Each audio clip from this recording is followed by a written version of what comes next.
My doctor called me on a Wednesday morning at 8:47. Not his receptionist. Not the automated reminder system that sends text messages about upcoming appointments. Dr. Philip Harmon himself, calling from his direct line, which I knew because I had that number saved, and because in 11 years of being his patient, Philip Harmon had never once called me personally about anything. I was in my kitchen in Richmond, Virginia, making coffee. I picked up on the second ring. He said, "George, it's Philip. I need you to come in this morning. Are you available?" I said, "What's wrong?" He said, "I'd rather discuss it in person. Can you be here at 10?" There was something in the register of his voice that I noted immediately. Not alarm. Philip Harmon was not an alarmist. He was a measured, methodical internist who had been practicing medicine in Richmond for 26 years and who did not reach for drama when plain language would serve. What I heard in his voice was something more specific than alarm. It was the particular careful tone of a man who has encountered something he does not yet fully understand and is being deliberate about how he handles it. I said, "I'll be there at 10. I finished my coffee. I fed the bird on the back porch, a brown-headed nuthatch that Eleanor had named Gerald, and that still came to the same feeder at the same time every morning, as though she had personally arranged the appointment. I put on my jacket. I drove to Philip's office on Grove Avenue. He met me in the hallway outside his office, rather than having me wait in the examination room, which was also unusual, and he brought me directly to his desk, rather than to the clinical side of the practice. He closed the door, he sat down, he slid a manila folder across the desk toward me. He said, "George, someone submitted a set of neurological evaluation documents to the Henrico County Circuit Court last week. The documents are dated over the past 4 months. They include 2 separate cognitive assessments and a physician's statement of evaluation. The physician's name on those documents is mine. My signature, my license number, my letterhead." I looked at the folder. He said, "George, I did not write those documents. I did not conduct those evaluations. I did not sign anything. Every single page in that folder is a document I have never seen before today." I opened the folder. I looked at the first page. It was a neurological evaluation form on what appeared to be Philip Harmon's letterhead, his practice name, his Grove Avenue address, his license number in the header. The date was November 14th. The patient name was mine, George Allen Calloway. The evaluation described moderate cognitive impairment, difficulty with short-term memory retention, confusion regarding financial decisions, and a clinical recommendation for supervised care and restricted independent financial management. I turned to the second page, then the third, then the physician's statement, 2 pages long, written in precise clinical language, recommending that the court give serious consideration to the appointment of a legal guardian to manage the affairs of George Allen Calloway, age 69, of Richmond, Virginia, given the documented and progressing nature of his cognitive condition. At the bottom of the physician's statement was a signature. It looked enough like my doctor's signature to pass a casual inspection. I turned to the last page. An addendum. A single paragraph describing a follow-up evaluation conducted on January 8th, confirming the progression of previously documented symptoms. I looked up from the folder. Philip was watching me with the careful expression of a man who has delivered difficult news before and understands that the correct thing to do in the silence after is wait. I said, "Philip, I have never been in your office for a neurological evaluation, not once in 11 years. He said, "I know that, George." I said, "These dates. November and January. On November 14th, I was in Charlotte visiting my son. On January 8th, I was at the Henrico County Tax Assessor's office disputing a property valuation. Both of those things are documented." He said, "I know." I said, "Someone submitted documents with your name on them to a circuit court claiming I am losing my mind." He said, "Yes." I said, "Who filed the petition?" Philip picked up a separate sheet of paper from the corner of his desk. He said, "The conservatorship petition was filed by a Marcus R. Webb of Henrico County. He identifies himself as the son-in-law of the proposed ward." Marcus. I set the folder down on the desk with the particular care that a person uses when they are making a deliberate decision not to crush what they are holding. I looked at Philip's window. Outside, Grove Avenue was moving through an ordinary Richmond morning. Cars and pedestrians and the ordinary indifferent machinery of a day that had no idea what was happening in this office. Philip said, "George, I've already spoken with the Virginia State Medical Board this morning. I've reported the fraudulent use of my credentials. They are treating it as a priority matter. But I also want you to know that I called the circuit court directly before I called you. The hearing on the conservatorship petition is scheduled for 3 weeks from Friday." 3 weeks. He said, "I picked up the phone because you needed to know before anyone else told you, and because George, whoever did this, used my name and my license to do it, and I am not going to sit quietly while that stands." He reached for his own phone. He dialed a number. He said into the receiver, "Margaret, I need you to pull the Callaway file, the complete 11-year record, and prepare a formal statement of patient history for legal use, today. Thank you." He set the phone down and looked at me. He said, "What do you need from me?" I said, "Everything you just started doing, and one more thing." He said, "Name it." I said, "Don't flinch." He said, "George, I have not flinched once in 26 years of practice. I'm not starting today." I picked up the folder. I stood up. I thanked him. I walked out through the waiting room into the Grove Avenue morning, and I stood on the sidewalk for a moment in the February air, and I looked at the folder in my hand. Marcus had filed a petition to have me declared legally incompetent. He had forged a doctor's signature to support it. He had scheduled a court hearing 3 weeks away. And he had done all of it while calling me on Sunday afternoons and asking how I was feeling and whether the knee was giving me trouble. I did not feel anger in that moment. I want to be clear about that because I think it matters to this story. What I felt was something far more structured than anger, something that an actuary recognizes immediately because it is the core of the profession. I felt the risk crystallize. I felt the full dimensions of the exposure become visible, and I felt, underneath all of it, the absolute cold certainty of a man who has spent 40 years calculating exactly this kind of situation. I knew what I was dealing with. The only remaining question was what I was going to build to stop it. My name is George Callaway. I am 69 years old. I live in Richmond, Virginia, and the man who filed that petition had made one catastrophic miscalculation. He had spent 2 years positioning himself around a man he believed was aging into confusion. What he had actually been positioning himself around was 40 years of professional documentation discipline and a filing system that would make a federal auditor weep with relief. He had no idea, and he had 3 weeks before he found out. Welcome to True Story. Hit that subscribe button and drop your city in the comments below. We read every single one. Let's get into this. I spent 38 years as a credentialed actuary. An actuary quantifies risk. We work for insurance companies, pension funds, financial institutions. We build mathematical models that answer the question, what is the probability that this specific bad thing happens over this specific time frame, and what does it cost when it does? After nearly 4 decades of that practice, precision becomes not just a professional habit, but a structural feature of how you move through the world. You document, you verify, you maintain records, not because you expect to need them, but because the probability that you will need them, over a long enough timeline, is not negligible. I built Callaway Actuarial Services in Richmond in 1988, with 2 clients and a desk in a rented office. By the time I sold the firm in 2017, we had 22 staff actuaries and clients in 11 states. I retired at 64 and did not find it difficult. The correct sequence had executed correctly. Eleanor and I had bought the house on Monument Avenue in 2001, a 3-story brick row house in Richmond's Old Fan District, the kind of neighborhood where houses have been standing since the 1910s, and the sidewalks have roots growing under them from trees older than anyone walking beneath them.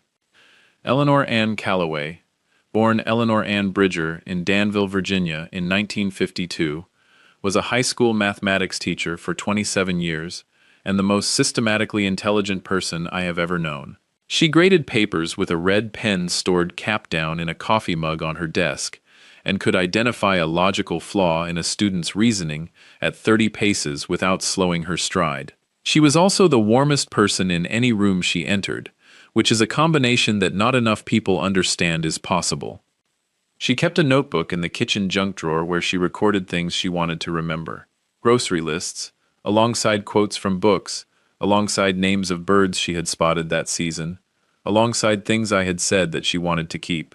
I found that notebook after she died. I have read it more times than I will admit.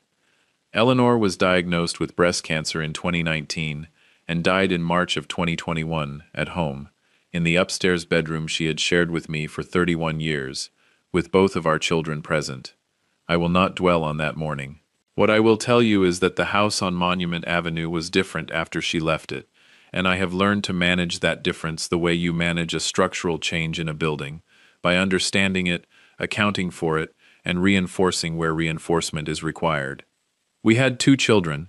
Paul was 44, lived in Charlotte where he worked as a civil engineer, called on Tuesday and Thursday evenings without being reminded, drove up to Richmond twice that winter, after Eleanor died without being asked, and had his mother's precision and his mother's warmth in exactly the proportion that made him the person I wanted to talk to when anything happened. Diane was 41. She lived in Henrico County, a suburb northeast of Richmond, with her husband Marcus and their daughter Lily. Diane had her mother's intelligence and had chosen, somewhere in her 30s, to apply it in the service of things that her mother would have found questionable. She was not a bad person. I wanted to be careful about that. She was a person who had married someone whose influence had, over the years, gradually recalibrated her in ways that I had watched and had not moved quickly enough to address. Marcus Webb was 44 years old. He was a financial advisor at a mid-sized wealth management firm in Short Pump, the commercial district west of Richmond. He had a firm handshake, a good haircut, and the particular social fluency of someone who had practiced charm as a professional skill until it no longer required effort. He smiled when he didn't need to. He remembered details about people he'd met once. He said the right thing at the right moment, with the consistency of someone who understood that credibility is built in small increments. I had known within 6 months of meeting Marcus that he was a man who calculated relationships the way other people calculate returns. Not consciously, perhaps, but structurally. Eleanor had known within 20 minutes. She had not said so directly. What she had said, driving home from the first dinner with Diane and Marcus in 2011, was, "George, that man is always doing math." I said I knew what she meant. She said she knew I did. The early years of Diane and Marcus's marriage were unremarkable on the surface. They bought a house in Henrico in 2014. Lily was born in 2016. They came to Monument Avenue for holidays. Marcus was always precisely calibrated. The warmth, the engaged questions, the attention to detail that made him seem like a son-in-law a man should feel fortunate to have. What I noticed, and logged without acting on, began in 2020. Questions about the Monument Avenue property value, comments about whether I had updated my estate plan, suggestions that he review my investment portfolio as a professional courtesy. The pattern of a man who had decided that proximity to something valuable was a form of pre-ownership. Eleanor noticed too. She said to me one evening in the fall of 2020, sitting up in the bedroom with her notebook, "Make sure everything is where you know it is, and make sure someone besides you knows where it is." I had not fully understood the specific urgency of what she was telling me. I understood it later. After Eleanor died, Marcus's approach shifted in the way that a strategy shifts when one of its constraints is removed. The estate planning conversations became more frequent. The portfolio review offers became more specific. In the summer of 2021, he asked whether I had thought about a durable power of attorney, given my age, and the fact that I was now living alone. I was walking 4 miles, 3 mornings a week, on the Buttermilk Trail, along the James River. My doctor had described my last physical results as excellent for my age. I understood in the moment Marcus asked that question that it was not motivated by concern for my well-being. What I had not yet understood was how far he had already decided to take the strategy. I found out when my doctor called on a Wednesday morning at 8:47. I drove from Philip's office on Grove Avenue directly to East Broad Street. Not home, not to call Paul, to the office of Catherine Reed, an elder law and conservatorship litigation attorney whose firm occupied a fourth-floor suite above a print shop that had been in the same location since 1987. I had been referred to her 3 years earlier by my estate attorney, when I had asked, almost as a hypothetical, whether he knew anyone who specialized in guardianship litigation. He had said, "I know exactly one person in Richmond who handles that work and wins consistently. Her name is Catherine Reed, and she doesn't do consultations by appointment. You just show up." I had filed that information the way I filed most information, in a place I could retrieve it precisely when I needed it. Catherine Reed was 51 years old, compact and economical in the way that people who do not waste words also tend not to waste movement. Her office had a whiteboard with 3 active case timelines on it in different colors of marker. She was on the phone when her assistant brought me in. She held up one finger, finished her call in 40 seconds, and said, "Sit down. What happened?" I sat down.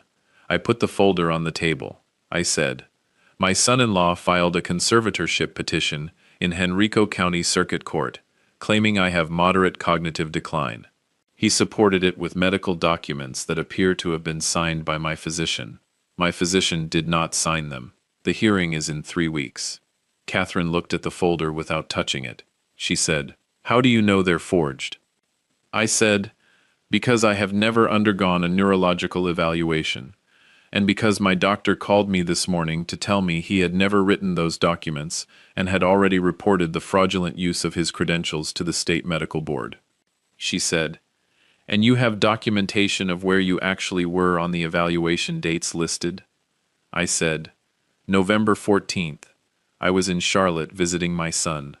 I have a hotel receipt, a toll record, and my son's testimony. January 8th. I was at the Henrico County Tax Assessor's office. I have the appointment confirmation, the stamped dispute form, and a parking receipt from the Commonwealth Building garage time-stamped at 9:14 in the morning." Catherine looked at me steadily for a moment.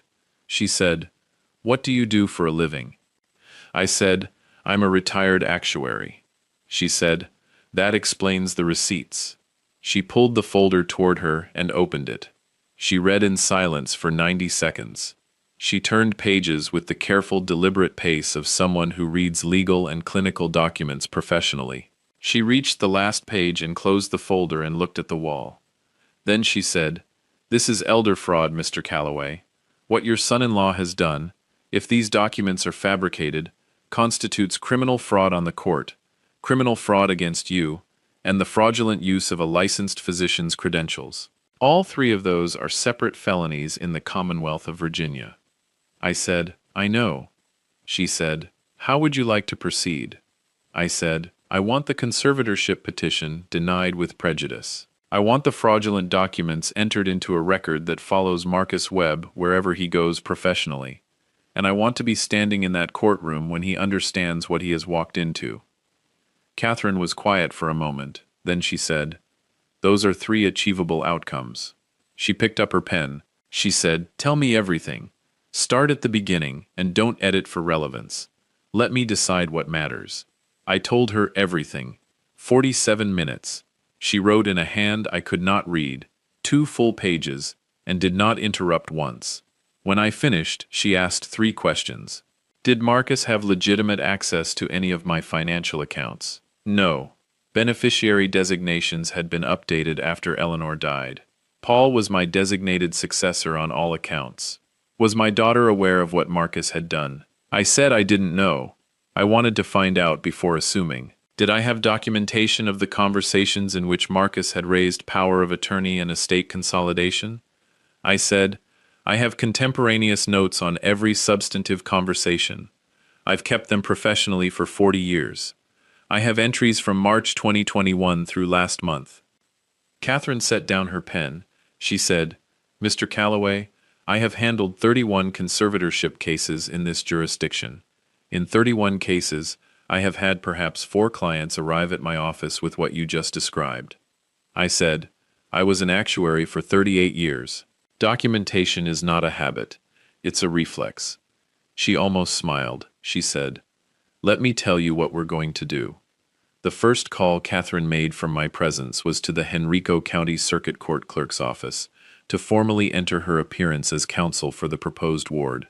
It immediately changed the legal posture of the proceeding. An attorney's entry signals that the proposed ward will not simply be processed. They intend to be heard.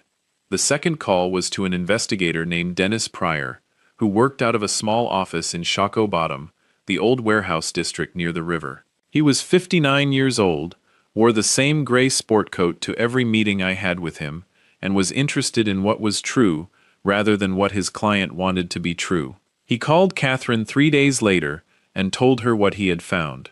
What Dennis Pryor found was not a simple crime of opportunity. What Dennis found was an architecture. Marcus had, over 22 months, researched Virginia conservatorship law, identified a document preparation service in Midlothian that produced template medical forms, and constructed a paper record of 4 interactions with my physician's office that never occurred. The letterhead templates were close enough to Philip Harmon's actual letterhead to pass non-specialist scrutiny. He had forged Philip's signature by copying it from a letter Philip had written to Eleanor during her illness in 2020, a letter that had passed through the house during the estate settlement after she died. He had used Eleanor's illness paperwork to steal her doctor's signature. I want you to sit with that for a moment, because I needed to sit with it myself. Dennis also found that Marcus had opened a business account at a bank in Chesterfield County under an entity called Webb Family Trust Management, LLC, registered November 2022. Stated purpose: financial management services to family members. No clients, no revenue, no deposits. A clean, empty structure, waiting to receive something that had not yet arrived. Catherine looked at that account for a long time. She said, he built the receiving structure before he built the fraud. He expected you to be processed. I said, he has known me for 13 years. She said, he saw what he expected to see. A 69-year-old widower, isolated, compliant. He saw the outside and drew the wrong conclusion. I said, my wife told me he was always doing math. She said, she was right. He just wasn't doing it on the right variables. The question of Diane. I have to tell you about that conversation separately, because it is the part of this story that cost me the most, and that I have thought about the most in the months since. I called Diane on the Tuesday evening of the second week, 10 days before the hearing. Catherine had advised the conversation needed to happen. I needed to know where Diane stood before I walked into that courtroom. She answered on the third ring, her normal voice. I told her to listen before she responded. Then I told her everything. The folder, the forged documents, the timeline Dennis had reconstructed, the LLC in Chesterfield County with no deposits. All of it without stopping. When I finished, the line was quiet for a long time. Long enough that I checked once to make sure the call hadn't dropped. She said, Dad, I didn't know about the documents. I didn't know he had done that. I said, what did you know? She said, he told me he had filed a petition to protect you. That at your age and living alone it was the responsible thing. He said you'd resist at first. He showed me a summary of the filing. Not the full document. He said the details were technical. I sat with that. The details were technical. The particular language a man uses when he needs his wife compliant without being informed. I said, are you going to stand beside what Marcus did, or are you going to tell the truth? A long silence. The sound of a person understanding something about her own life she had been avoiding. She said, I'll tell the truth. Whatever it is, I'll tell it. I said, meet with Catherine tomorrow morning. Bring everything in writing. Texts, emails, anything. She said, I have texts. I said, I know, Diane, I love you. That is not conditional on any of this. But what Marcus did is a crime. Your role in the next 2 weeks determines a great deal about what comes after. She said quietly, I know, Dad. At the end, she said, I'm sorry I didn't ask more questions. I said. Ask them from now on. I hung up and sat at the kitchen table and thought about what Eleanor had said about Diane. Once, in the careful way she said the complicated things. She has your stubbornness and his blind spots. She'll find her way out. Give her room. I had given her room. She had found it. Catherine met with Diane on Wednesday morning and called me that afternoon. 47 text messages spanning 14 months. Diane had understood there was a legal proceeding. She had not known the documentation was forged. She was deceived by her own husband. That was the accurate characterization and the legally meaningful one. Catherine also told me she had filed a formal complaint with the Henrico County Commonwealth's Attorney's Office, in addition to the medical board referral Philip had initiated. She said, "Are you ready for Friday?" I said, "I have been ready for Friday since I was standing on the Grove Avenue sidewalk with that folder in my hand." She said, "Get some rest." Paul drove up from Charlotte on Thursday evening without asking whether he should. He called at 4 and said he was leaving. He arrived at 8:15, and we sat at the kitchen table, and I told him everything. He listened the way his mother listened, completely and without interruption. When I finished, he looked at the table for a moment. He said, "Are you okay?" I said, "I'm functional." He said, "That's not the same thing." I said, "No. Okay comes after Friday." He said, "Mom used to say you were the best at taking care of everything except yourself." I said, "She was right about most things." We talked until 11. I lay in the upstairs bedroom and looked at the ceiling, not anxiously, quietly, the way you lie awake the night before something significant, not because you are afraid, but because you are fully aware. I thought about Eleanor's red pen in the coffee mug on her desk. I thought about 40 years of documentation and what it means to build habits that outlast the circumstances that created them. Then I fell asleep. The Henrico County Circuit Court on Friday morning was unremarkable in the way that courthouses always are: beige corridors and fluorescent light, and decades of procedural urgency absorbed into the carpet. Catherine met me in the hallway at 8:45. Paul stood beside me. Philip Harmon arrived at 8:50 because Catherine had asked him to appear in person, and he had said yes, without a single qualification. At 9:03, Marcus and his attorney arrived. Gerald Fitch was a competent-looking man in his 50s, with the expression of someone who expects a proceeding to be routine. Marcus was in a dark suit, groomed and composed, the full professional presentation of a man who expected to walk out of this room with something he had planned for a long time. He saw me in the hallway, and his expression recalibrated in half a second. He recovered quickly. He said, "George, I didn't know you'd be here personally." I said, "It's a hearing about my mental capacity, Marcus. Where else would I be?" He said, "I hope you understand this is coming from a place of genuine concern." I said, "I know exactly where it's coming from." His attorney touched his arm and they moved into the courtroom. The judge was the Honorable Sandra Weston, 14 years on the Henrico bench, with a particular impatience for proceedings that wasted the court's time. She looked at the case file. She looked up. She said, "This is a conservatorship petition in the matter of George Allen Calloway. Counsel, please identify yourselves for the record." Gerald Fitch identified himself as counsel for Marcus Webb, the petitioner. Catherine identified herself as counsel for George Calloway, the proposed ward. Judge Weston looked at Catherine for a moment. She said, "Ms. Reed, I have reviewed your filing from Monday. I want to confirm for the record that the proposed ward is present and consents to appearing today." I said, "I'm present, Your Honor, and I more than consent. I requested this date be kept." The judge looked at me with an expression that was carefully neutral and that I thought, underneath the neutrality, might contain something that was close to interest. She said, "Very well, Mr. Fitch, you may present the basis for the petition." Gerald Fitch stood up. He described the petition in the practiced language of someone who had made this kind of presentation before. He referenced the medical documentation. He referenced the clinical evaluations.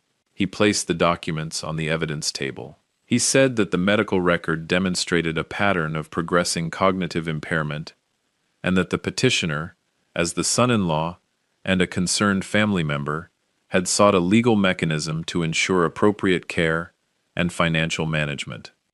He said the physician of record was Dr. Philip Harmon of the Grove Avenue Internal Medicine Practice. Judge Weston looked at Philip, who was seated in the gallery. She said, "Is Dr. Philip Harmon present?" Philip stood. He said, "Yes, Your Honor." She said, "Dr. Harmon, are those your documents?" Philip said, "They are not, Your Honor. I did not conduct the evaluations described in those documents. I did not write the physician's statement. I did not sign any page in that filing. I reported the fraudulent use of my professional credentials to the Virginia State Medical Board on February 12th of this year. I have brought documentation of that report and my complete patient record for Mr. Calloway, which contains no neurological evaluations of any kind." The courtroom did something that courtrooms do when something significant happens in them, which is that every person in the space simultaneously became more still than they had been a moment before. Not theatrical stillness, the stillness of people recalibrating. Gerald Fitch stood very still at the petitioner's table. Marcus was seated to Gerald's left, and I watched his face in the moment after Philip spoke. 40 years of risk assessment teaches you to watch the precise moment when a forecast collides with reality, when the model and the outcome diverge, in a way the model did not predict. I had watched that moment in boardrooms and arbitration hearings, and in the silence that follows a calculation that cannot be made to work. What I saw on Marcus's face was a man understanding, in real time, that the structure he had built had failed, not partially, foundationally. Judge Weston said, "Mr. Fitch, I want to be very precise with you right now. The medical documentation supporting this petition has been disavowed by the physician whose name and credentials appear on it. That physician has reported this to the State Medical Board. Do you have any response to that?" Gerald Fitch said, and his voice had lost the particular confident register it had carried at the beginning of the proceeding. "Your Honor, I was not aware of any issue with the documentation prior to today." Judge Weston looked at him for a moment. Then she looked at Marcus. She said, "Mr. Webb, are you the petitioner in this matter?" Marcus stood. He said, "Yes, Your Honor." She said, "Are you aware that submitting fraudulent medical documentation to this court is a criminal offense under Virginia Code Section 18.2-168? A silence.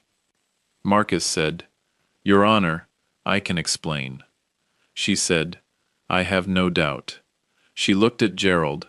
She said, "Counsel, I am suspending this proceeding. I am not dismissing it. I am referring the fraudulent documentation to the Henrico County Commonwealth's Attorney's Office for review. I am also issuing a notation in this case record that the documentation supporting the petition has been formally challenged by the physician of record, and that no independent clinical basis for the petition has been established. Mr. Calloway, I want to state for the record that there is no finding of any kind against you in this proceeding, and that the court takes seriously the situation you have been placed in."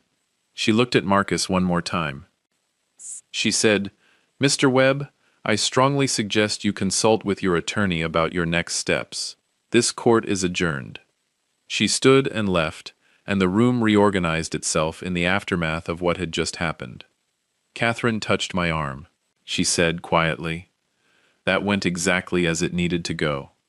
Paul was beside me. He didn't say anything. He just put his hand on my shoulder for a moment and stood there, which was exactly right.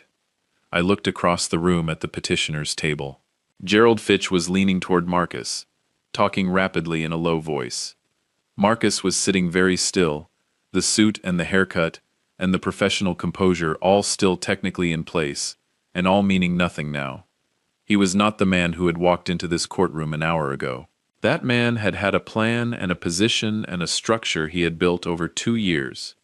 This man had none of those things. He looked up once. Not at me deliberately, just in the involuntary way that people look around when they are trying to reassemble a world that has just reorganized around them. Our eyes met for a moment. I did not look away. I did not say anything. I just looked at him steadily, with the expression of a man who calculated this outcome 14 days ago and found the numbers exactly where he expected them to be. Then I picked up my jacket and I walked out of the Henrico County Circuit Court into the February morning with my son beside me and my attorney behind me and the folder that had started all of this tucked under Catherine's arm as evidence in a proceeding that was just beginning. The Commonwealth's Attorney's Office opened a formal investigation within 10 days of the hearing. Marcus was charged in April. 2 counts of fraud on the court. 1 count of fraudulent use of professional credentials. 1 count of attempted exploitation of a vulnerable adult, which is the Commonwealth's statutory language for what he had planned to do with my life. He no longer works in financial advisory services in Virginia. The firm in Short Pump terminated his employment the week the charges were filed. I did not follow the details of what followed because I did not need to. Diane filed for divorce in May. She brought 47 text messages to Catherine's office and told the truth on every question she was asked. She is my daughter. The distinction between being deceived and choosing not to look too closely is one I chose to make in her favor. She and Lily live in the Fan District now, 12 minutes from Monument Avenue. She comes to dinner on Wednesday evenings.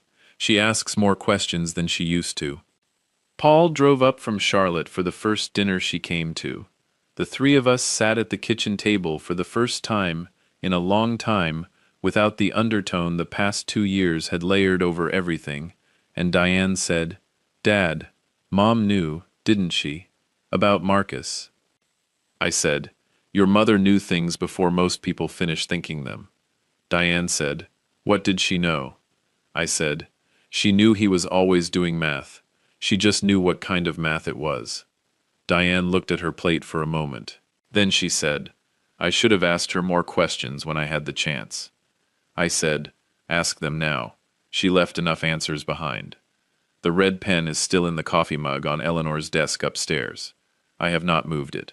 The nuthatch still comes to the back porch feeder at the same time every morning. I refilled it this week with the same seed mix Eleanor researched in 2018. The Monument Avenue house is held in the Eleanor and George Calloway Family Trust. Paul is the designated beneficiary. Catherine Reed is the successor trustee. Everything that matters is where I put it, and documented correctly. I am 69 years old. I walk the buttermilk trail 4 mornings a week. I keep contemporaneous notes on every substantive conversation, and I maintain a filing system an auditor could navigate in under 15 minutes. I am, in every meaningful clinical and practical sense, a fully functional adult. The documents that claimed otherwise are now entered into a court record as evidence of a crime. That is the only record that matters. My father used to say, "A man is the sum of what he builds and what he protects." He was a plumber in Danville, and he built stability and protected it every day until the day he died. I absorbed that the same way I absorbed everything that mattered, through the walls, without being told. I built something. Someone tried to take it. I protected it with 40 years of documentation, and 1 very good attorney, and a doctor who picked up his own phone and made the call himself. That is the inheritance that actually matters. If this story stayed with you, drop a comment below and tell me which moment hit you the hardest. Hit that like button, subscribe if you are not already here, and I will see you in the next one. True Story uploads every week. Subscribe and hit the bell so you never miss one.